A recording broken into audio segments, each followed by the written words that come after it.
Brooklyn Show.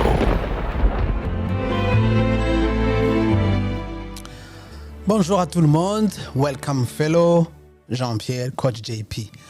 Ama-election ya Canada yararangiye aho bari batoye premier ministre. Hano muri iki gihugu ca Canada nta president baho, ni premier ministre. Hari uwo twokwita ngo ni icariho c'umupresident yitwa gouverneur general, mugabo nta kintu kinini afise akora kuko vyitwa kwa representa ubwami bw'Ubwongereza, igihugu c'Ubwongereza muzi. Ni kuvuga ko Canada ahanini igihugu c'Ubwongereza. Rero tugomba kuyaga ingene ama-election agenda muri Canada n'ingene yagenze. Ariko ndaza kubatembereza muri Mexique, murabe ingene tourisme yahiteye imbere, natwe nk'abarundi tubonereho tugira ico duhinduye. Rero ntibagiye gira subscribe and stay with me. I'll be back in a minute. Thank you so much. Hey les gars, what's up? Vraiment, quand je regarde comment ils sont organisés ici par rapport au tourisme, ça me fait mal. Ça me fait très mal. Mon pays, le Burundi, a tout ce qu'il faut pour bien gérer et générer de l'argent à travers le tourisme. Mais c'est impossible parce que toute la plage, elle est privée. Il y a des maisons des particuliers. Mais ici, au Mexique, ils ont un système. Depuis les agriculteurs jusqu'aux chanteurs, jusqu'aux gens aux jardiniers, ils font entrer du dollar. Vraiment. Hano ni kuri aeroporo ko dufata indege idutwara Mexique. Murabona yuko abantu ni benshi kandi niyo baba baruye. Baravuga yuko income nini igenda muri Mexique ari nka 10% y'imishahara y'abakanadiye n'abanyamerika. Aha ni mu kirere inzira ija Mexique. Ubu rero aha ni muri Mexique, umuntu abashitse biravye abantu bari benshi batonze, benshi gose. Abo naba batwaye amahera muri tourisme ya Mexique. Murumva ko ari ibintu biba biteye igomwe. Rero iwacu ni ibintu vyo korora, ariko hasaba ibintu byinshi, ni organisation, sécurité, honnêteté y'abantu, n'ukuri ibintu bisabwa kugira tourisme igende neza. Ni imibereho nka yose y'abantu. Rero iwacu kugira aha mubona ama-plage meza agendegwe hasabwa ibintu byinshi. Twizere yuko uko iminsi igenda, imyaka igenda, abantu bashobora gutahura uko ibintu bimeze. Reka rero ndabareke mubandanye tuvuge ivyerekeye Canada kugira mutahure ama-election ya Canada. Ayandi masanamu atwereka Mexique nzoza ndayabereka bukebuke kuko nafashe menshi ashobora no kutwigisha. Murakoze.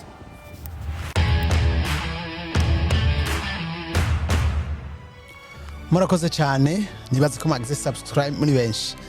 Nuko rero igihugu ca Canada caraye citoreye abazokirongora muri situation igoye cyane, aho bose bashaka umuntu azoza kugwanya Trump. Election mu bintu byose vyabaye bashaka umuntu aza kugwanya Trump, nta kindi n'uwarahari vyaragoranye yuko ashobora gusubira kubandanya ari imbere kuko aterekanye neza ingene agwanya Trump. Haje umuntu amaze amezi abiri aje muri politique, atazi n'ivya politique, yarazi vya ekonomi gose, yitwa Mark Carney.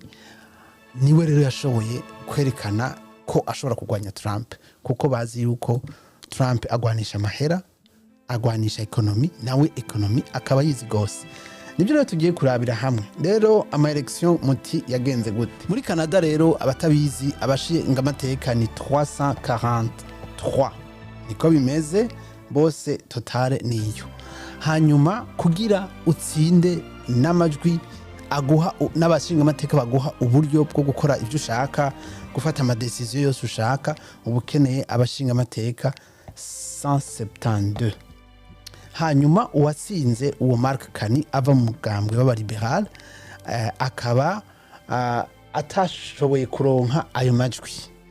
Yaronse amajwi 169, mu kuvuga yuko ntashobora kuronka amajwi amutuma atora ingingo yose akeneye. Nuvuga ko arakeneye abantu batatu. Abo rero batatu baca bava mu yindi migambwe itatsinze. No kuvuga ko hari imigambwe baca batangura kuvuga yuko twita ko bakundana.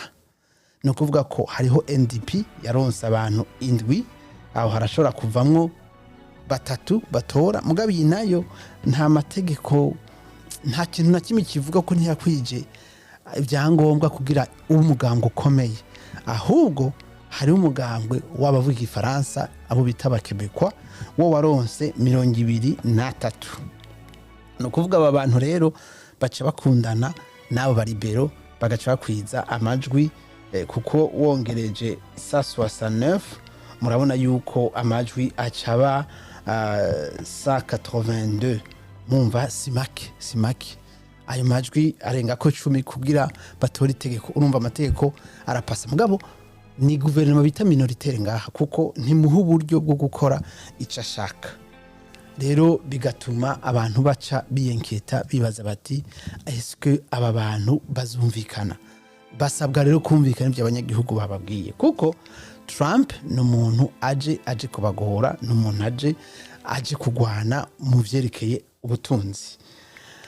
Rero uwo rero Mark Carney yarayatsinze, bikavugwa yuko ashobora kugerageza kugwana nawe. Rero muri Canada rero naho wavuye mu kindi gihugu ugashobora kuja muri politiki barakoreka ukabandanya. Nuko umurundi wacu Ariel Kayabaga yarasubiye gutorwa muri London, mu gace kiwe nta wamukoreye ko. Hama uyu nawe Mark Carney akaba bari kumwe mu mugambwe, akaba yari yamugize mu ministre w'imfata kibanza, niko no bivuga. Rero hari amahirwe menshi ko aguma ari ministre. Ibyo tuzobabwira n'ivyaba bitabaye naho azora umushinga amateka. Murumva yuko ni ibintu biteye igomwe. Rero muri Canada ariko ndababwira yuko n'abahindi barimwo nk'umugambwe bita Neo Democrat. Murabona umuhindi hariya, muramubona umugambwe twagwa n'umuhindi yambara cya kintu cy'abahindi. Muri Canada nta kibazo naho buje wava handi naho wavukira handi.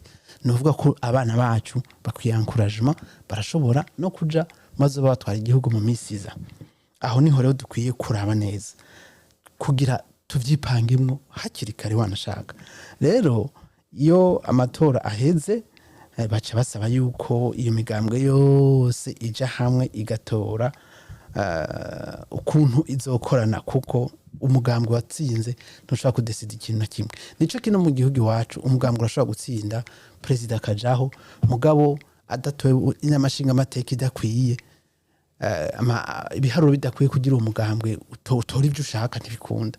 Mugabo hari igihe iwacu bigorana, kuko hajamwo ibintu byinshi cyane, hajamwo amategeko arengeye ukwiyumvira. Hariho n'abavuga yuko hajamwo n'amamenase. Nibaza ko ivyo ngo bibaho kuko hano nobaha nk'akarorero.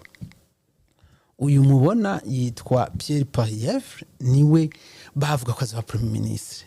Uyu iruhande yanje. Rero uyu baramutsinze, mugaye yaronse abashinga amateka bagera kuri 143. Reka mbereke uko bimeze. Umva we yaronse 143, hanyuma abamukurikira baronse 23. Naho biteranya bica biguha 166. Nuvuga ko nakwiza ya 172 nababarira. Umva ntibikunda. Urumva umugambwe watowe nta numwe ashobora kustopa, ariko nawe ukeneye abashinga amateka bawushigikira nkuko nahejeje kubereka mu kanya. Rero election ya Canada niho iryohera kandi ibera icigwa nko mu bihugu by'iwacu muri Afrika. Uyu rero nariko ndababarira, ntabwo nawe nyene yatowe kandi ari we chef, ari we kuba premier ministre. N'ubushinga amateka yarabuze, aho yitoje ntiyaronse. Ubu ari oblige kumuronderera handi baheruka kuharonka. Hari umuntu ateza kumuhebera intebe kugira ashobore kuja gusasa n'ahandi ntibikunda, kandi vraiment yarabigwaniye. Rero jaho niho binjoherera. hama ikindi gikomeye nashaka kubereka ningene igihugu kameme kiri divize kuko kiragabuye kabisa kuko uravye ingene ibintu bimeze abantu bari mu gice kimwe bafite umugambwe wabo abandi bari mu gice cyabo bafite umugambwe wabo aba bantu mubona batukura nabo bita abademokrate aba jaune no aba batukura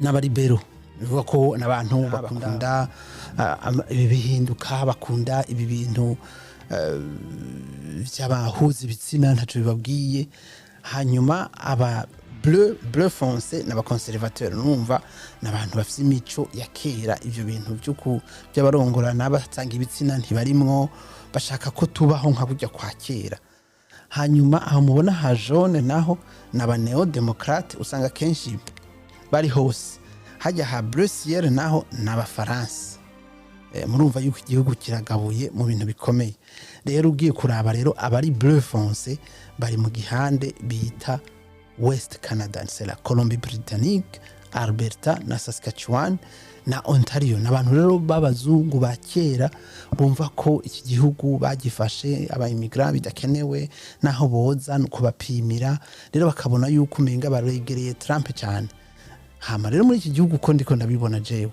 umuntu atazoba ashigikiye aba immigrant no kuri ntazotogwa kuko aba immigrant ubu ni benshi naho vyugariye ubu aba immigrant ni benshi cyane kuko utabashigikiye ntibazo gutora niko rero byagenze kuri uyu yaraye ataye intebe y'abashinga amateka yongera gata no kuba premier ministre nta mezi abiri aheze bavuga ko ari we azoba premier ministre n'ama interview yose yakora yavuga ati jewe ngiye kuba premier ministre murumva yuko politike ni politike twizera ariko ko bazoshobora kuja hamwe kuko ubukene kw'isumu ni bwinshi ibintu byarahindutse murabizi namwe mugabo iciza nuko bokorera Canada bakubaka amazu abantu bashobora kubamwo batamerewe nabi uwatsinze ntibatsindeho rero nibaza ko Canada ivyo irabimenyereye baramenyereye yuko baronka gouvernement minoritaire hama tukaba dukeje Ariel Kayabaga asubiye kwizegwa n'abanyagihugu biwe kandi akashobora peut-être no kuja mu nzego nkuru no kuvuga aba ministre cyangwa akaguma ari umushinga amateka hose yereka abana bacu ko ibintu byose bishoboka nizere ko umuntu azogira imana tugahura hama nkamubaza uko abyumva nkamubaza ingene ico yogira abana bacu kugira nabo bashike aho yashoboye kugera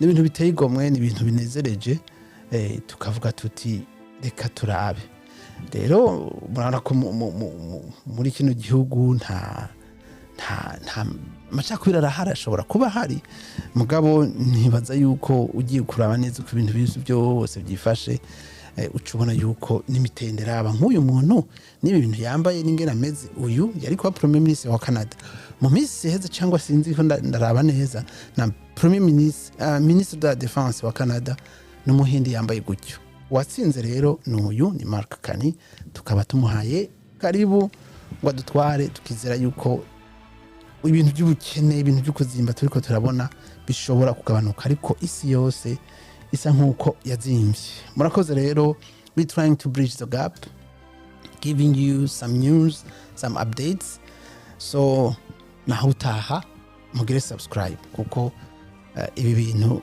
bikene ko tubimenya turi benshi kugira natwe twankuraje abana bacu ibintu byose mwibaza tubona politique économie byose biri relié d'une part ou d'une autre kandi abana bacu babibamwo kuko amategeko niyaza mu ishuri ariko tukayamenya kugira natwe dushobora kwipanga murakoze rero naho utaha yari coach JP